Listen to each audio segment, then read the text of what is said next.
my friends. How are you? Hi, my name is Natasha. I am the creator and the founder of the Glow Up Method, and I'm so excited to be here with you. Oh my goodness. So today is day 2 of me posting, and I'm not going to say like, oh my gosh, I've gone viral. Like, quite honestly, I probably would click off of me. I'm not going to lie. Like, could use some editing, could use some, more enthusiasm.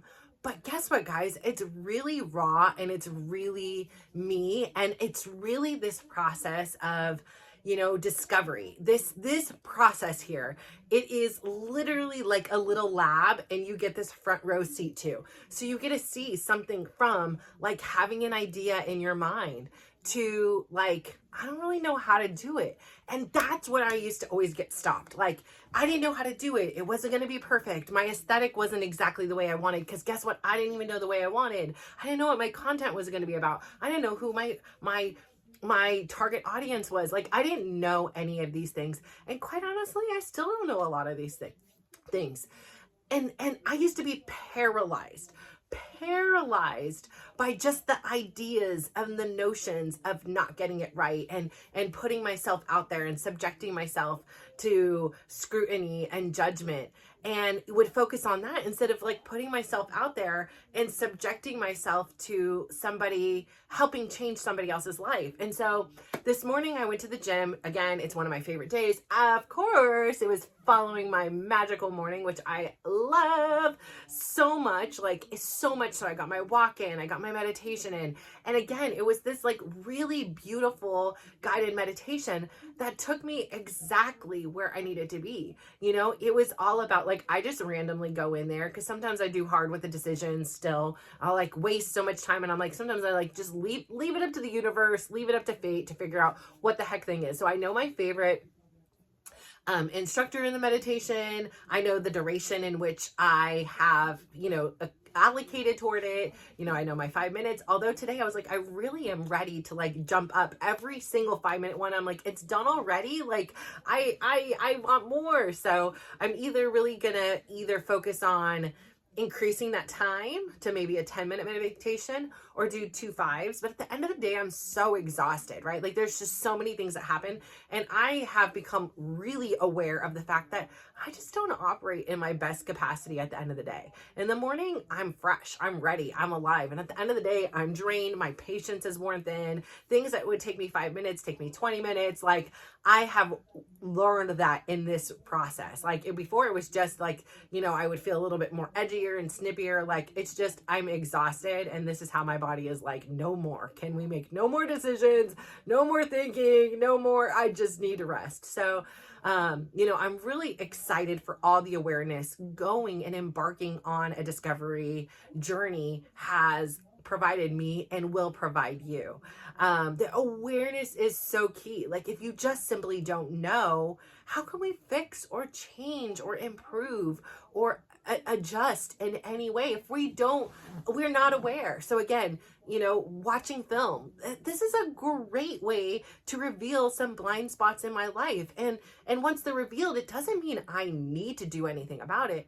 I have the choice to say, yeah, I know I'm a little bit snippy at night. Like, what can I do to alleviate that? And what can I do? Like, if it's something I want to change, if I'm cool with being snippy at night, it's like, listen, I'm going to warn you, like, we're not having serious conversations from 10 p.m. on. Like, I'm always tired.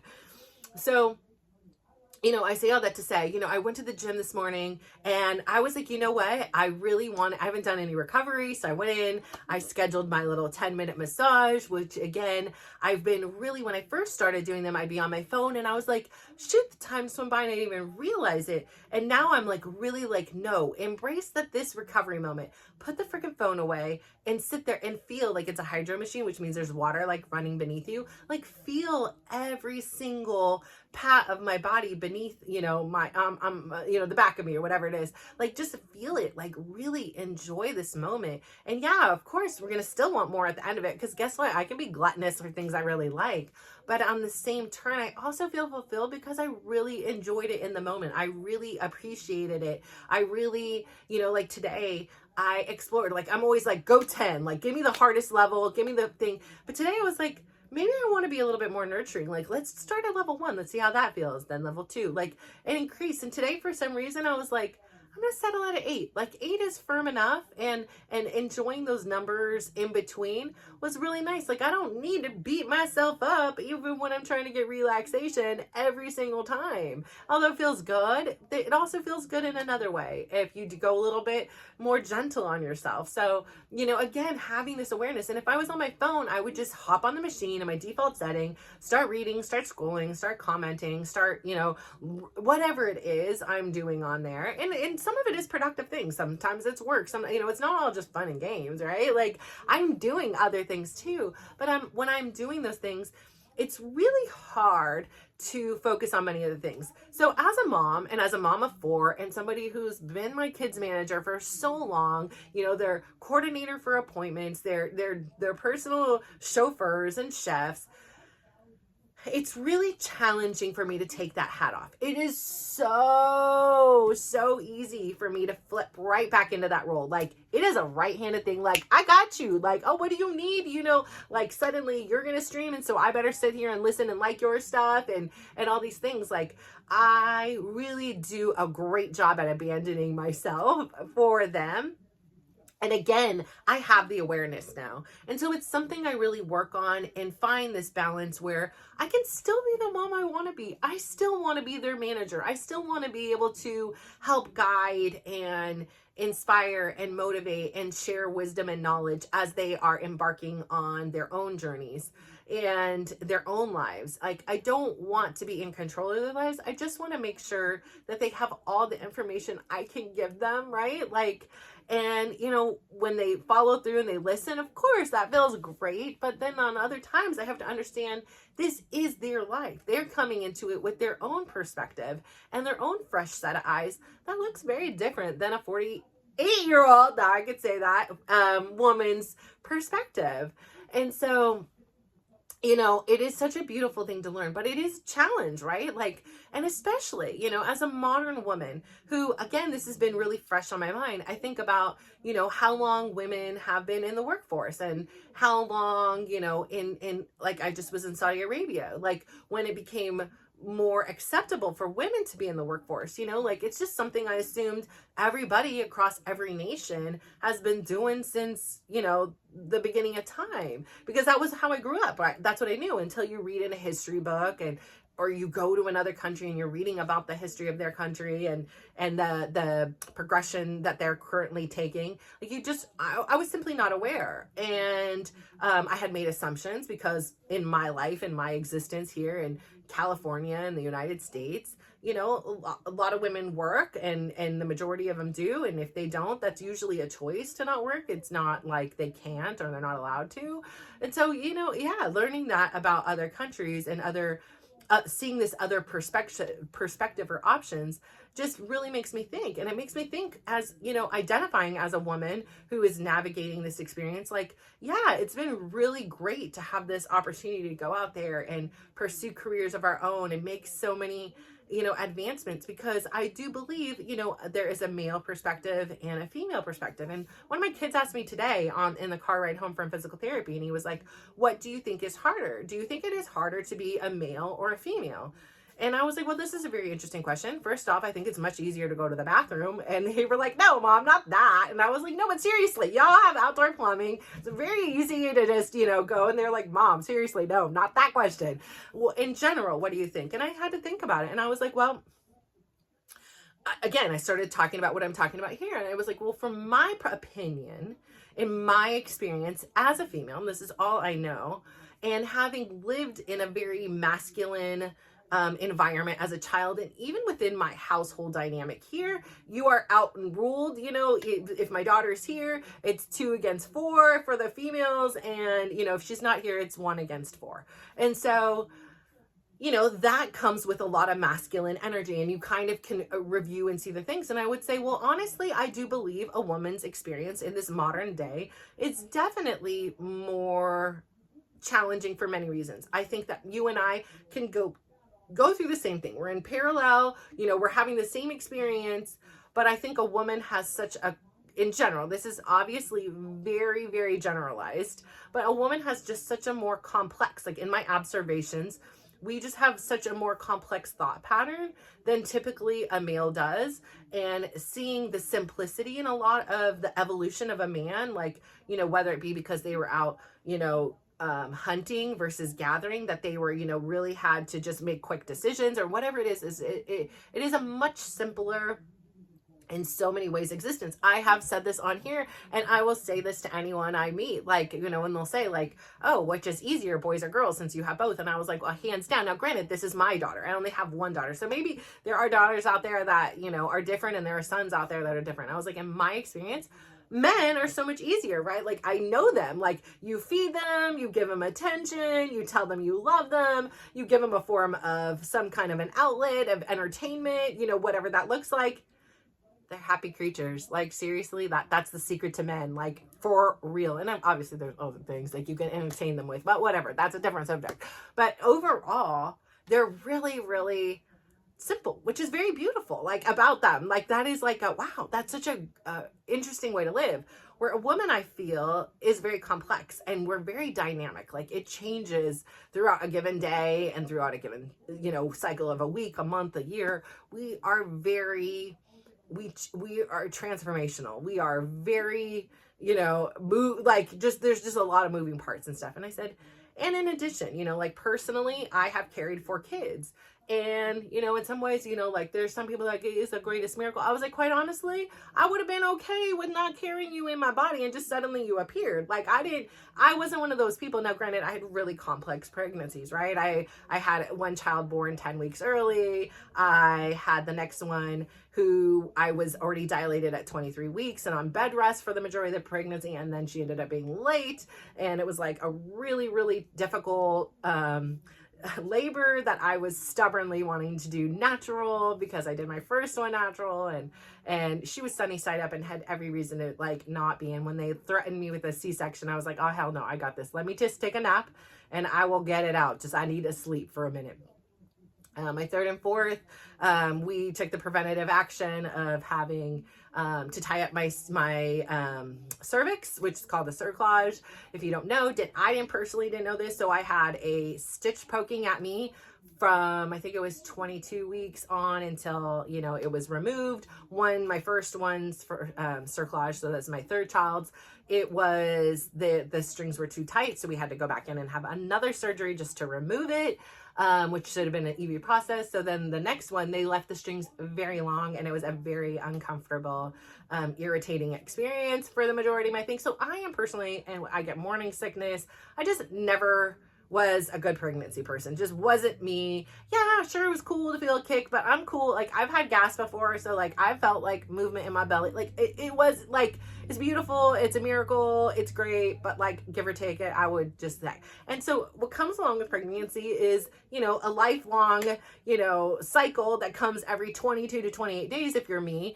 And, you know, it has these huge hormonal effects, and then just the inconvenience of it. So, like, I'm going on a vacation with my dad and his wife in October, and, you know, I have my charts, and I'm like, damn it, like, have my vacation, and I'm gonna be on my stinking, you know, cycle, and that's just annoying, you know, like, I'm not having any more kids, like, why am I even still dealing with this crap? Like, I don't even care about it anymore. But you know, there are people out there that are like, no, just enjoy that you have it, like, the changes or whatever. So again, I'm being super appreciative. Thank you, universe, or whatever your source, whatever it is out there that allows me to still, all these years, 37 years, it started at like 11. So what, 37 years later, we are friends now. You come like 13 times a year, and you stay for a week. Oftentimes you're not invited, you know, we get along. But again, you know, that's just this extra burden kind of thing you have to think about. And it's a consideration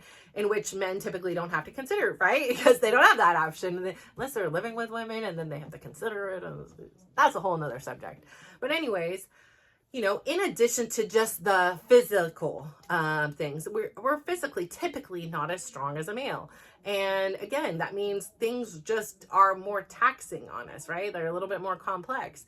And also, here to my argument, with this modern revolution, evolution, or whatever you want to call it, evolving of society, is the women tend to take on more and not release more.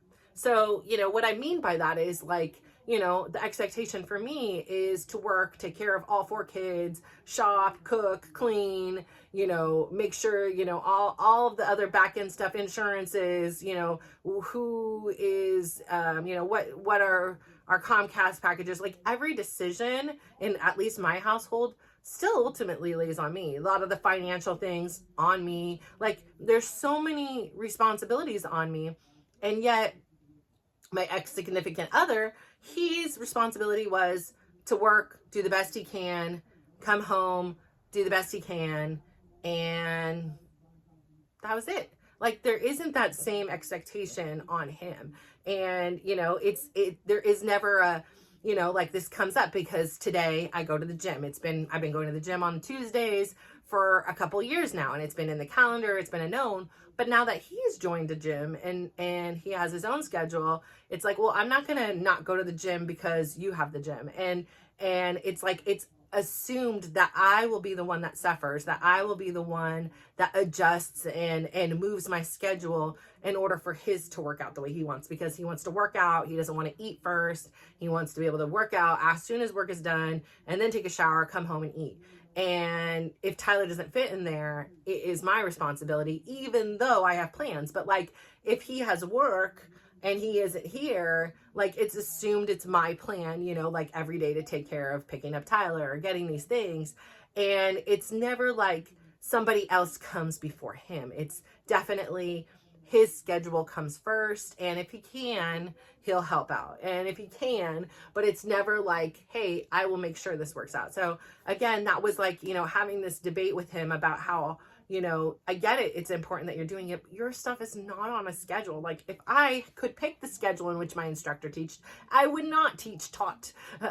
It would not be at 6:30 p.m. on a Tuesday, but that's what it is. And I've tried other instructors and I've tried other things and they work and they're fine. And like even today, I might not have gone, but he's doing a back-to-back class, and girl, you know me, I cannot resist a back-to-back class, even though I had one this morning. So I know it's a little gluttonous, but this was my me time, like me taking care of me.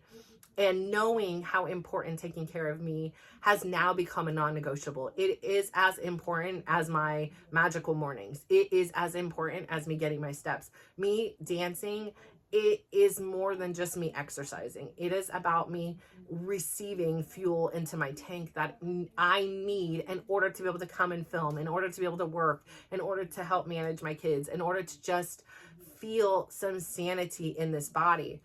And so I say all that to say, I do believe it is challenging to be a woman in the first place without any of the extra expectations we put on ourselves. And I do believe it is really difficult to wear a lot of hats. Like it is so hard. Like even today, somebody was like, oh, you can add, we were talking about fantasy football, not a big deal, whatever, but you can add, fantasy football expert to your, list of identities. And I was like, yeah, I am a champion. I beat out some solid players, including somebody who literally lives, dies, eats, breathes, and is their job this now. So yeah, that is pretty cool. And I could add that to my resume now. But it's a continual thing of adding on things. And so it's really hard to be like really good at, say, fantasy football. And it's really hard at being parent. And it's really hard at being like, this crafter of your own life and a good employee and a good like relationship person. It's just, you get spread so thin, right? When your attention is focused, which is why I understood when my son was, pretty adamant, but pretty communicative on his desire of wanting to take a gap year. And in that gap year, it could have looked different. He could go to IRL, what they call it, in real life soccer or football, as the Europeans and the rest of the world call it. Or he can continue on this virtual path or do a hybrid of the two. But for him, his argument was, if you add in school and the pressures of moving, to a different region within the state, and then, having a roommate, and, just, having a social, doing like, oh, by the way, going to classes and all this stuff, now your time is divided, right?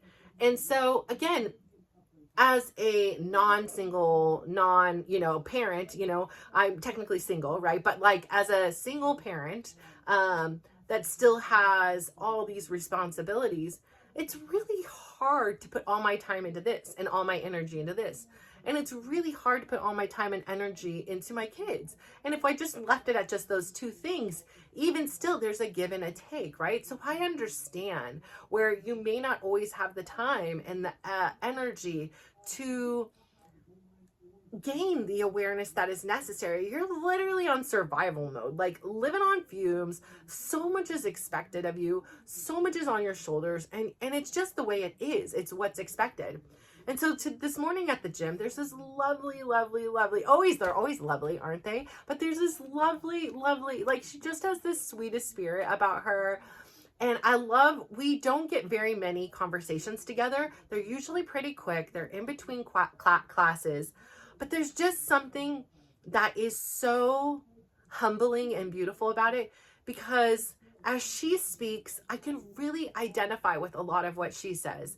And as I speak, she can also identify with what I say. And so I think to myself, how grateful I am that, that there could have been a part of me that is like, oh, I wish I would have learned this sooner. Or, listen, there isn't time for that. I'm so grateful I'm learning and applying and practicing these skills now, because it's not lost on me that it could be double this age. I could be at 80 trying to figure these things out and then putting into them in practice. And so I'm so grateful for where I'm at. I'm so grateful for so many things, that I have this ability now to show up authentically as myself, who has these real deep and genuine connections with people at the gym. And like, she was literally in tears. She's like, I just need to stop you. Like, I left our last conversation and I was so impacted. Like, you were on my mind for the next few days. And I just thought about that conversation and the awareness that you have and the courage that you have to be you. And then to go and share it with me, it makes me realize I'm not alone. And I was like, yes, like this is what it's about. I think that, we get so caught up and we believe, like, the way we live, that we're just supposed to feel alone and we're supposed to feel hurt and we're supposed to tolerate treatment that feels wrong, but it's all we know. And making these connections with her, it just is these reminders that I'm on the right path. Like, I don't know exactly if, by the time this is even posted, if I'll continue to be doing it, because I'm willing to adapt. I'm willing to pivot. I'm willing to change. I'm willing to learn and be curious and see each thing out and know that it isn't necessarily where it will end or how it will end. It's just the next step in the road. And that's the thing, is a lot of times it's just that first step we need to get going. And so one of my sons, he has been, I've, talked about here, he's my little travel buddy. We've been traveling the world together in this pursuit of this dream, right?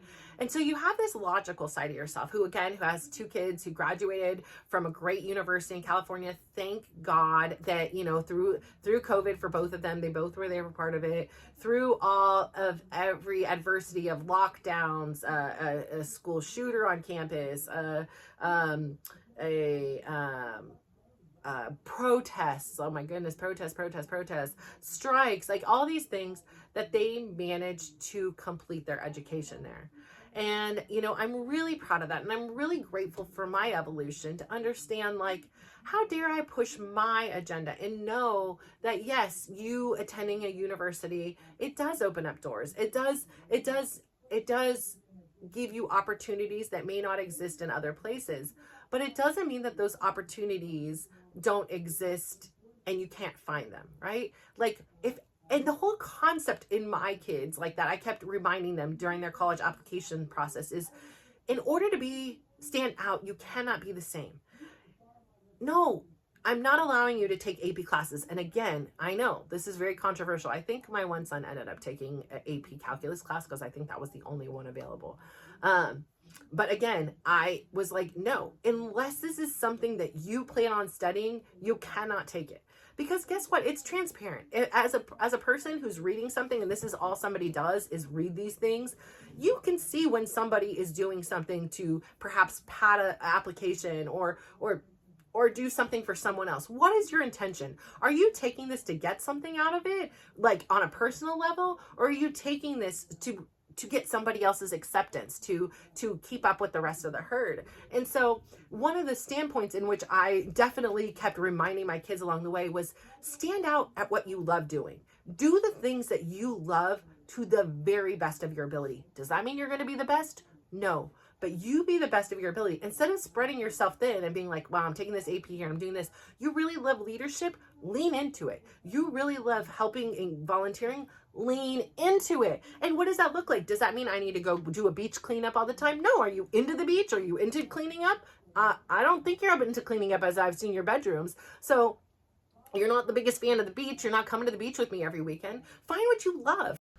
I really need to figure out the editing. So hopefully we'll get this going here. I thought I shut off my alarm and I didn't. But so, are you really into beach cleaning? No. So find what you love. So then my kids would do the Special Olympics. Why? Because they loved sports and they had their own experiences personally or watching another sibling go through a challenge and overcome, and know that not every person is so lucky as to have the advantages that they have, even when they're disadvantaged. And so being able to be a part of that circle and understand that at times they have received and at times they have given back, it has given this sense of awareness. And so my son that's been traveling the world, he's been really doing everything he possibly can. Again, as mom, I could be like, you could be doing more. Like, here are a few more ideas and things like that. But really, he is getting out of his comfort zone so much more than I would have had the courage to even like a year or two ago. Now I'm like, who cares? It's a no right now. Like, if I reach out to Oprah and she doesn't answer me, guess what? It's a no right now. She's not coming to my little town here, knocking on the door and like, I hear there's a Natasha here. No. So I need to be out there and making myself seen and heard. And I need to advocate for me. I need to want it more. Like I was telling my son, when you are sleeping, there is someone out there who is out hustling you, who is hungrier and wants it more than you. And have that fuel you up. And that's what fuels me up some days. I'm like, oh, hell no. Like, no, like, I can do this. Like, I can do this. And so, and if I can't, I will at least go down with a fight, not without a fight. I will go down fighting. Like, if I want this, then I need to work on it like I want it. And so I'm really excited for this journey, and I'm excited to be a part of it. And I'm really excited because a few of those feelers that wouldn't have ever happened are happening for my son. He's making these connections and having these opportunities, and we don't know where they're going to land up. Like, that's up to, other people's decisions. At the end of the day, this is all a business as well. It's not just fun and games as much as it is a fun and game, right? But it is a business. And to hear and get that validation that he's doing the things right, that he is making himself more appealing by not only being a great player, but also being a content creator and, making these connections and networking. Like, he is learning the business.